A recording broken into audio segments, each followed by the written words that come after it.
인터뷰. 네, 화제 이슈를 콕 짚어보는 10분 인터뷰 시간입니다. 내일이면 윤석열 대통령 취임 100일입니다. 자, 통상 취임 초기를 허니문 기간 이렇게 부르기도 하는데요. 자, 국민이든 언론이든 새 정부에 힘을 실어주고자 하는 경향이 크기 때문이겠죠.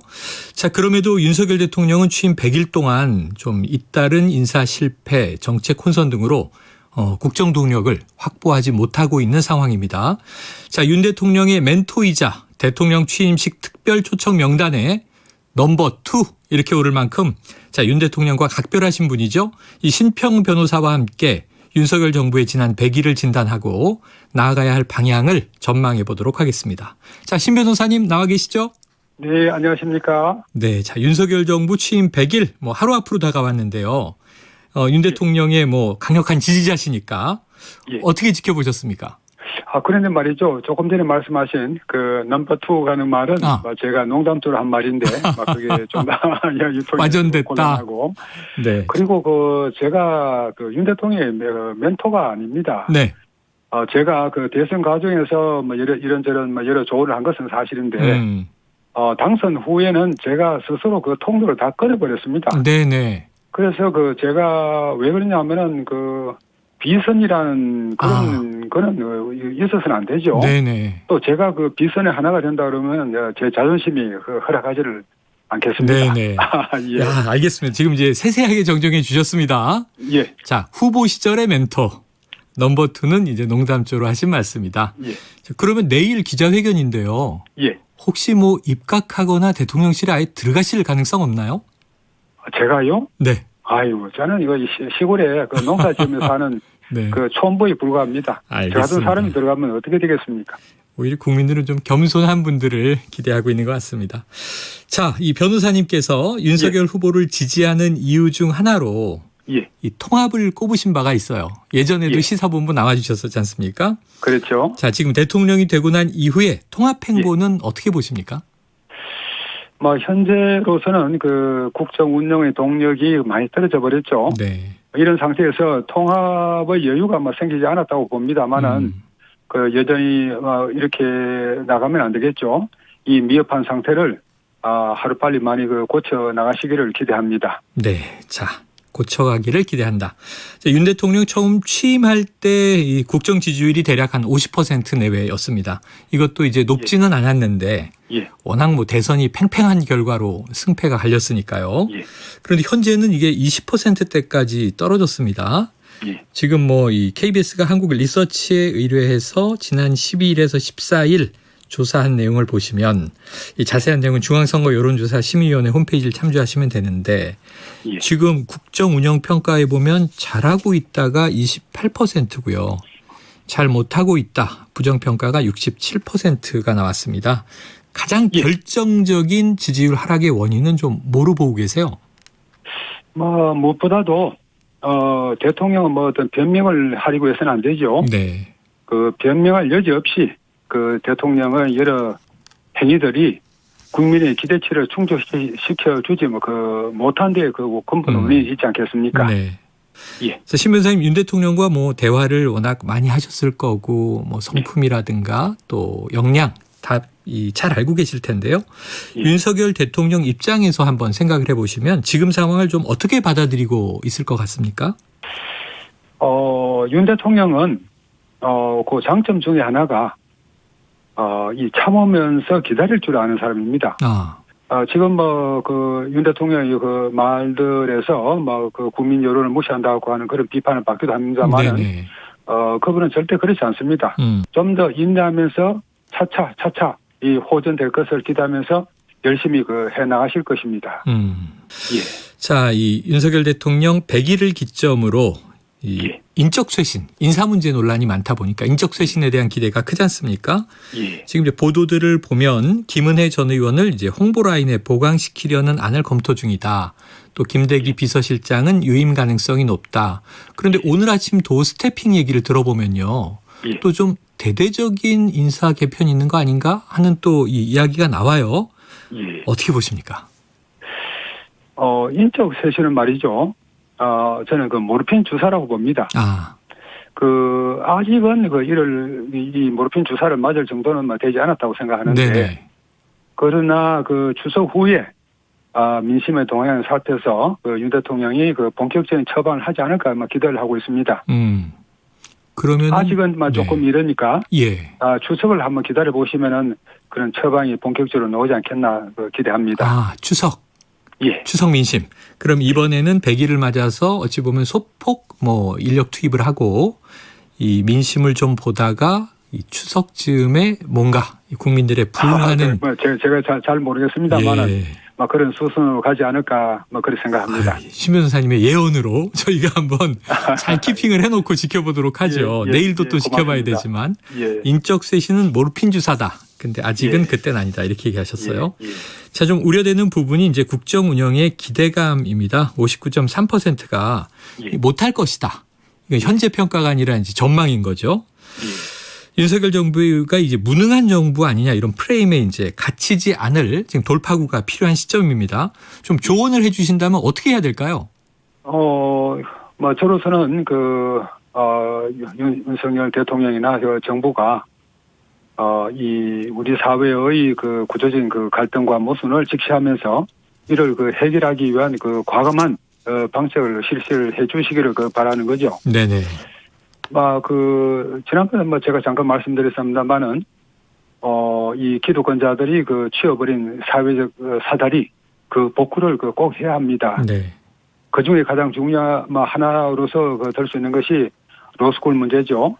지금 로스쿨은, 사회적, 경제적 최상위 계층의 자녀들만 거의 들어가는 것이죠. 네네.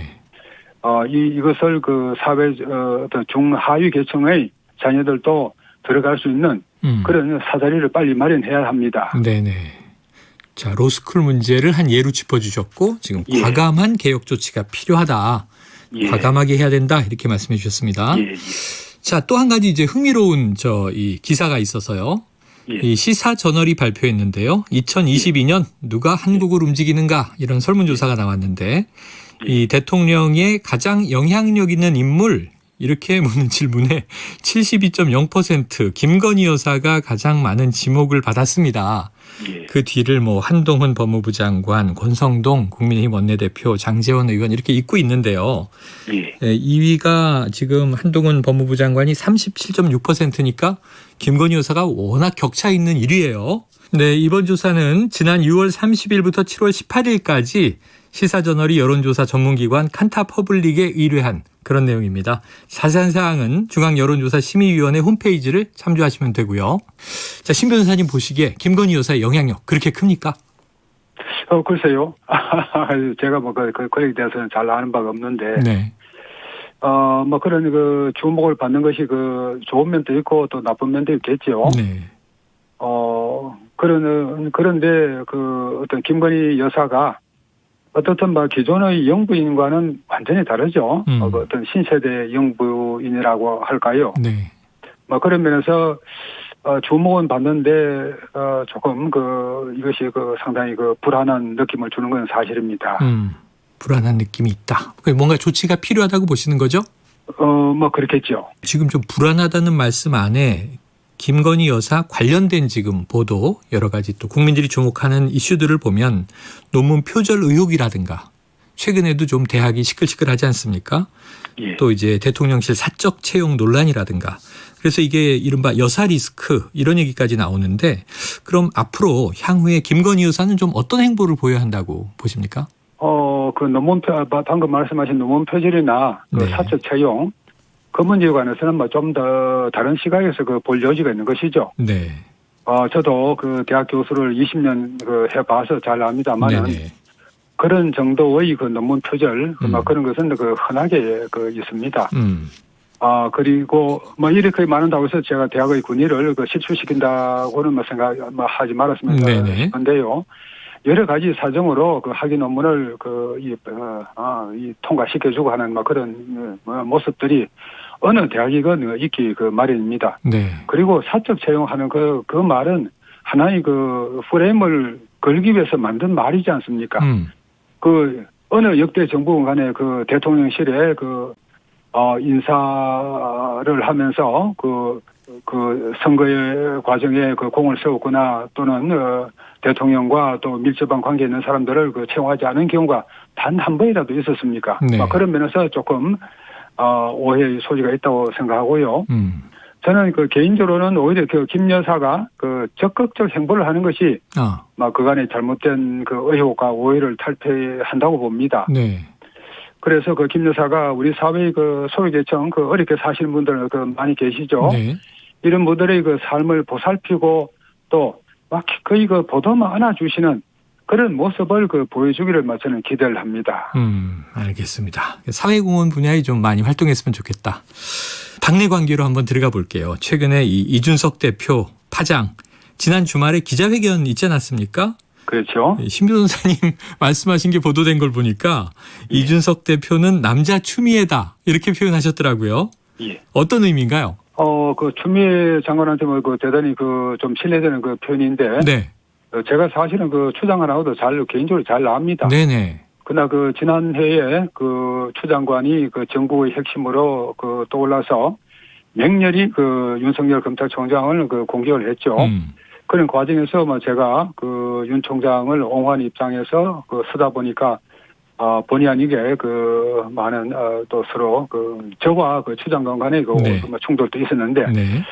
제가 이제 그 추장관은 여러 가지 그 장점이 있습니다만은 그럼에도 불구하고 한 번씩 그 과도한 그 자기애 또는 그 자기 몰입으로 감정 과잉의 상태에 그 빠진다는 그런 그 결함이 있다고 생각합니다. 네네. 그리고 그 면을 요번에 그 이준석 대표가 또 유감 없이 그대로 보여주지 않았나 생각합니다. 자기 감정에 좀 과잉이다 이렇게 말씀하셨어요. 그런 예. 면에서 이제 좀 유사하다. 예. 자, 그렇다면 이제 추미애 전 장관이 윤석열 검찰총장 때리기를 할 때 예. 그래서 오히려 윤석열 총장이 이제 대선 후보로 떴다 이런 분석들이 많이 나왔거든요. 그렇죠. 그럼 이준석 이 대표가 지금 윤 대통령 직격하기 예. 시작했는데 예. 이게 윤 대통령에게는 좀 부정적인 영향은 없을까요? 많이 있죠. 많이 있다. 이 그 두 사람은 애초에 이 만나서는 안 될 사람들이었어요. 네. 이 사람 간에는 잘못된 만남의 경우가 왕왕 있죠. 네. 잘못된 만남의 근본 원인은 이 대표가 그 윤석열 그 후보나 또 그 검찰총장 당시에 그런 면에서 저 사람은 그 정치인으로서 성공하지 못한다. 그렇게 그 저평가한 것에 그 근본 원인이 있다고 생각합니다. 네. 나아가서 이제 이 대표가 윤 후보의 신뢰를 떨어뜨리는 그런 행동들을 몇 번 하고 하면서 불신의 벽이 쌓였다 봅니다. 네. 그러나 이제 요번에 그 기자회견을 통해서 이 대표는 그 윤 대통령과 전면전을 선포를 했죠. 어떻게 그 취임 초반에 그 대통령을 상대로 해서 이렇게 그 전면전을 선포할까? 이것은 그 어떤 면에서는 그 정치적인 자살행위입니다. 그럼에도 불구하고 이것을 하는 그 목적이 그 무엇일까? 네. 그 속셈이 무엇일까? 하는 그런 관점에서 제가 조금 그 말씀을 드려보자면은. 네. 제가 생각하기에는 그 이 대표는 그 형사 그 3종 세트라고 할 수 있는 성상납, 그 증거인멸, 또 무고. 여기에서 빠져나올 수 없다는 그 판단을 이미 내린 것으로 스스로 내린 것으로 생각합니다. 아하. 그래서 앞으로 나올 수사 결과 발표 또 기소 재판 이런 여러 국면에서 이것이 어디까지나 정치적 박해라는 주장을 하는 그렇게 해서 프레임을 짜가지고 네. 대응을 해나가겠다 이런 결심을 한 것이 아닌가 생각합니다. 지켜보도록 하고요. 자, 취임 100일인 내일, 자, 이준석 대표의 가처분 신청 신문기일이기도 한데 법조인이시니까 이 비대위가 지금 위법하다 하는 이준석 대표의 가처분 어떻게 전망하세요, 결과를? 여기 대해서 쌍방의 입장이 다르게 나타나고 있는데, 네. 제가 어떤 법적인 관점에서 엄밀하게 나름대로 분석을 해본다 그러면은, 이 대표가 주장하는 그런 절차적 요건의 잘못, 그것은 그렇게 심각한 것은 아니고, 그래서 그 가처분 인용은 어렵다고 봅니다. 네. 기본적으로 정당 내부의 문제는 정당 그 자체의 그 판단에 또 그 판단의 결과에 맡기는 것이 판례의 태도입니다. 네. 자, 요건 내일 이제 또 나올 테니까 결과를 보기로 하고요. 자, 이준석 대표 문제를 짚었습니다만 그 반대쪽 축에는 이른바 이제 윤핵관들 친윤 그룹이 있지 않습니까? 예. 그럼 이제 신 변호사님 보시기에 이준석 대표의 문제는 지금 비판을 해 주셨으니까 그래도 좀 이 국민들의 신망을 다시 회복하면서 국민의힘이 당을 수습하려면 윤핵관들의 이선 퇴진, 이 후퇴도 필요하다 이런 얘기도 많습니다. 어떻게 보세요? 그런데 말이죠. 역대 어느 지도자건 간에 뭐 대통령이건 왕이건 간에 그 왕이나 대통령을 도울 척건이 네. 없이 국정을 운영할 수 있는 경우가 있었습니까? 그런 건 없었죠. 그래서 이 윤핵관이라는 말 자체도 또 이 대표가 건 프레임의 하나죠. 네. 그 윤핵관을 전부 퇴진시킨다는 말은 그럼 대통령 누구를 이 수족처럼 부리면서 국정을 운영할 수 있겠습니까? 네네. 그것은 과도한 말이고요. 다만 지금 권성동 의원의 경우에는 여러 실수를 범한 것이 드러났죠. 네네. 권성동 의원은 이제라도 이 원내대표나 그런 직책까지 포함해서 전부 사퇴하고 이선으로 깨끗하게 후퇴하는 것이 맞다고 봅니다. 네. 자, 내일 17일입니다. 윤 대통령의 이제 첫 기자회견이 예정돼 있습니다. 여기서 이제 향후 국정 운영 구상을 밝힐 것으로 보여지는데요. 좀 어떤 내용이 담길 것으로 예상하시고 또 어떤 내용이 담겨야 한다 이렇게 생각을 하시나요?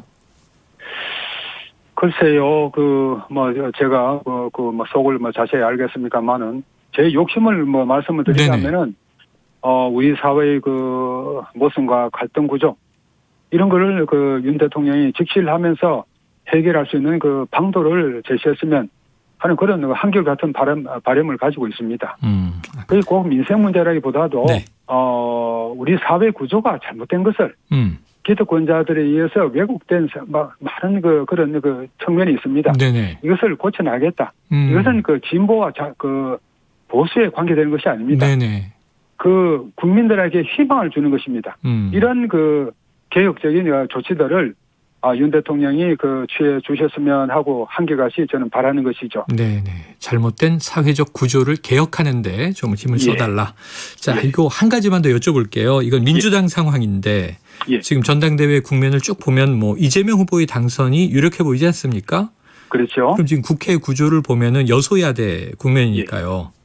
이 정부 여당과의 협치가 중요할 텐데, 자, 이재명 이 대표가 만약에 나오게 된다면 이재명의 민주당에 대해서는 좀 어떤 기대감, 어떤 생각 가지고 계십니까? 이재명 의원하고 저는 원래 상당히 좋은 관계였습니다. 네. 저에 대해서 항상 각별하게 말씀을 배려를 해주셨고, 그래서 대단히 고맙게 생각하는 마음이 많죠. 네. 또 한편으로는 제가 이 의원의 상대편인 윤 대통령을 선택한 것에 대한 미안한 감동도 가지고 있고요. 네네. 그러나 이런 개인적인 관계를 떠나서 그분이 어떤 단점도 있겠죠. 파퓰리스트적인 측면이 있고 또 여러 어떤 비리에 연관됐다는 그런 측면을 우리가 무시할 수는 없겠습니다만은 그분이 가지는 사회 개혁 의지와 또 그 때문에 그분을 지지하는 우리 국민이 반수가 그래 지지를 하시지 않습니까? 이러한 점들을 우리가 항상 고려해야 된다고 생각합니다. 아유, 시간이 다 돼서 들을 말씀이 많은데 변호사님 오늘 말씀은 여기서 줄이겠습니다. 고맙습니다. 네, 고맙습니다. 예, 지금까지 신평 변호사였습니다.